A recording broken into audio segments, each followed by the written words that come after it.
लीजिए दोस्तों, बिहार में ओवैसी का मिशन वोट कटवा हुआ फेल। हैदराबाद छोड़ बीजेपी को जिताने बिहार आए थे ओवैसी। तेजस्वी प्लान के आगे सब धाराशायी। खबर आपको बताएंगे, लास्ट तक बने रहिए। तो राजनीति बिहार का विशेष सेगमेंट आप देख रहे हैं, मैं हूं आपके साथ यासूब रजा। दोस्तों, दूसरा चरण बड़े हर्षोल्लास के साथ समाप्त होने के कगार पे है। बिहार का सीमांचल इस बार बहुत ज्यादा चर्चा में रहा। ओवरऑल दूसरे चरण में जो 5 बजे तक के आंकड़े बता रहे हैं, 67% मतदान। एक तरह से सत्ता विरोधी लहर, इधर महागठबंधन के वो तमाम मुद्दे जो लोगों के दिलों पे राज जिन्होंने किया, और उसी बदौलत लोगों ने बढ़ चढ़कर इस महापर्व में हिस्सा लिया। अब सीमांचल का थोड़ा सा आपको फिलहाल बता देते हैं कि क्या किस क्षेत्र में कैसे मतदान हुआ और ओवैसी कैसे यहाँ बैकफुट पर नजर आए तेजस्वी के प्लान के आगे। आपको बताएं, सबसे ज्यादा किशनगंज में 76% मतदान हुआ दोस्तों। शाम 5 बजे तक के ये आंकड़े हैं, और हालांकि शाम 5 बजे तक के आंकड़े ये बता रहे हैं कि लोगों में, मतदाताओं में कितना उत्साह दिखाई दिया। इसके अलावा सीमांचल का दूसरा जिला पूर्णिया, जहां 5 बजे तक 73% के आसपास मतदान हुआ। इसके अलावा अगर बातचीत की जाए, अररिया में भी लगभग 70% के आसपास मतदान हुआ है। और बढ़ चढ़कर पूर्णिया में कुल 7 विधानसभाएं हैं और सभी में 70% के आसपास मतदान हुआ है। ओवरऑल बिहार में 67% ये दूसरे चरण का मतदान प्रतिशत है। और इसमें सीमांचल क्षेत्र दोस्तों, जिसमें किशनगंज, अररिया, कटिहार, पूर्णिया, लंबे समय से जो पिछड़ा और जहां विकास बहुत कम पहुंचा, बहुत धीमे गति से पहुंचा, बाढ़, बेरोजगारी, पलायन यहां बड़ी समस्या रही। लेकिन वोट बैंक यहां सबसे बड़ा विषय रहा। मुस्लिम आबादी का ही वो वोट कार्ड था। 47% के करीब यहां मुस्लिम आबादी है। बिहार के कुल मुस्लिम मतदाताओं का ये एक बड़ा हिस्सा है, और यही कारण है कि हैदराबाद के सांसद MIM चीफ असदुद्दीन ओवैसी ने सीमांचल को अपना नया राजनीतिक फोकस बनाया। सीमांचल से ओवैसी को इतना लगाव हो गया कि जितनी सीटों पे उन्होंने हैदराबाद और तेलंगाना में नहीं चुनाव लड़ा, उससे ज़्यादा साफ बिहार चल दिए। तो क्या वो जो वोट कटवा वाला टैग उनके साथ है, क्या उसी लिए वो आए हैं बिहार? क्या उसी लिए वो आते रहे हैं बिहार? दोस्तों, बिहार विधानसभा चुनाव के दूसरे और आखिरी चरण की वोटिंग आज सुबह से ही 7 बजे से ही जोरों शोर से बड़े सिर चढ़कर खुमार बोला। और सीमांचल के 24 विधानसभा क्षेत्र, वहां भी वोट डाले गए, जिसमें किशनगंज, अररिया, कटिहार, पूर्णिया, इन 4 जिलों के हमने आपको 5 बजे तक के आंकड़े भी बता दिए। और इन 4 जिलों को सीमांचल कहा जाता है। मुस्लिम आबादी करीब 47% है। राज्य की कुल 17.7% मुस्लिम आबादी का एक बड़ा हिस्सा। और माइनॉरिटी कमीशन ऑफ बिहार के अनुसार सीमांचल के किशनगंज में 67% मुस्लिम आबादी है, कटिहार में 42%, अररिया में 41%, पूर्णिया में 37% मुस्लिम आबादी है। बिहार के क्षेत्र में, सीमांचल में हैदराबाद के सांसद क्या करने आए? ओवैसी की पार्टी MIM 3 बार से यहां दाव लगा रही है। क्यों? हैदराबाद, जहां MIM के पास सिर्फ 7 विधानसभा सीटें हैं, जो कि ओवैसी का गढ़ कहा जाता है, तेलंगाना, हैदराबाद, वहां सिर्फ 7 सीटें हैं उनके पास। और यहां सपने बड़े बड़े क्यों? बिहार के सीमांचल में पार्टी ने 2025 चुनाव में 15 उम्मीदवार उतारे। सीमांचल में सिर्फ MIM कुल 29 सीटों पर चुनाव लड़ रही है। इनमें 2 ओवैसी ने हिंदू उम्मीदवारों को भी उतारा है। आखिर क्या है ओवैसी की रणनीति? आखिर ओवैसी की पार्टी MIM की क्या है राजनीति, क्या है रणनीति? जो टैग है वोट कटवा वाला, क्या सच है, सही है? बीजेपी को जिताने आए हैं, आते रहे हैं अपना क्षेत्र छोड़ के। अपने यहाँ साहब जानते नहीं, पहचानता नहीं, MIM का छोटा सा हल्का, और बिहार चले आए अपने इस बेल्ट को मजबूत करने। राजनीति पर सवाल आपको बताएंगे। ओवैसी क्यों हैदराबाद से ज्यादा बिहार पर फोकस दे रहे हैं? दोस्तों, जो कि सीमांचल एक पिछड़ा इलाका है, सीमांचल क्षेत्र किशनगंज, पूर्णिया, कटिहार, अररिया, इन 4 जिलों को मिलाकर बना है। बिहार का पिछड़ा इलाका कहा जाता है। बाढ़, बेरोजगारी, पलायन यहाँ मुख्य मुद्दे हैं, जस के तस हैं। ओवैसी 2020 विधानसभा चुनाव में 20 सीटों पर उम्मीदवार ओवैसी ने उतारे थे। इनमें 5 सीटें ओवैसी की पार्टी MIM जीती थी। हालांकि 4 ने तो फौरन ही जीतते ही अपना तेवर दिखा दिया।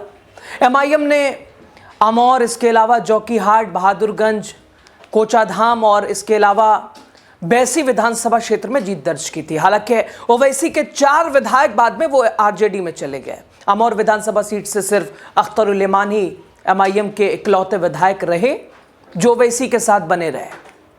साल 2015 में एमआईएम ने बिहार के सीमांचल में वहां 6 सीटों पर अपने उम्मीदवार उतारे। पहली बार एमआईएम की तभी एंट्री हुई थी जब मोदी साहब 14 में आए केंद्र की राजनीति में। 15 में कहा आ जाओ अब तुम्हें बिहार खेलना पड़ेगा, तो 15 में ओवैसी साहब बिहार चले आए।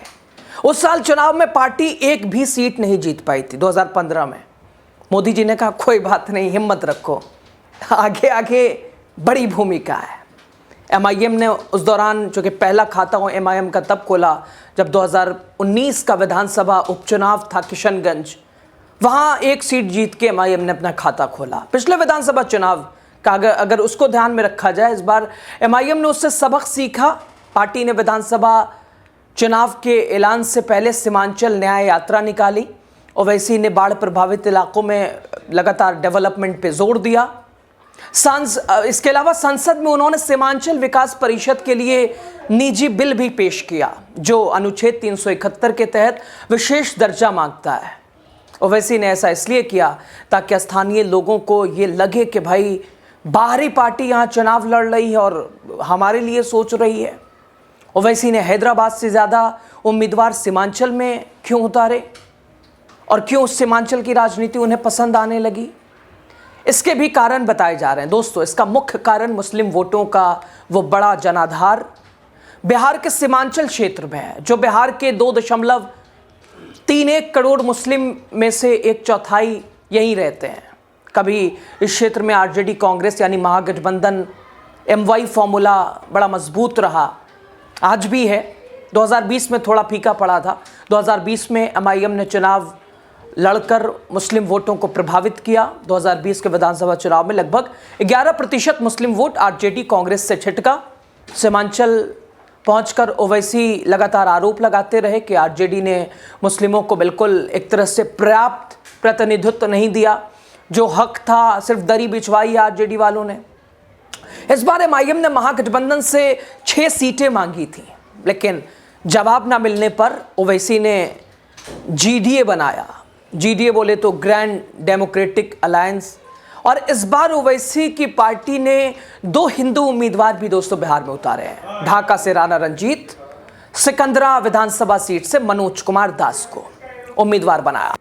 अब एमआईएम ने हिंदू उम्मीदवार उतारकर संदेश दिया है कि सिर्फ मुस्लिम नहीं, ओवैसी की पार्टी सभी के लिए न्याय करेगी, सभी के लिए काम करेगी। ओवैसी की राजनीति लिमिट उसकी नहीं होगी कि भाई सिर्फ मुस्लिम की पार्टी है, मुस्लिम चुनाव लड़ेगा, मुस्लिमों का ही मुद्दा उठाया जाएगा। यह संदेश दिया ओवैसी ने।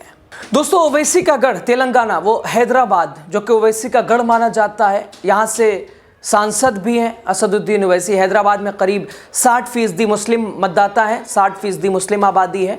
2023 के तेलंगाना विधानसभा चुनाव में एमआईएम ने कुल 119 सीटों वाली विधानसभा में 9 सीटों पर उम्मीदवार उतारे थे।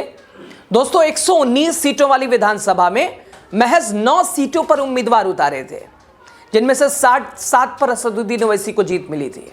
2024 के लोकसभा चुनाव में ओवैसी की पार्टी एमआईएम ने तेलंगाना की 17 लोकसभा सीटों में से सिर्फ 1 सीट हैदराबाद पर चुनाव लड़ा था।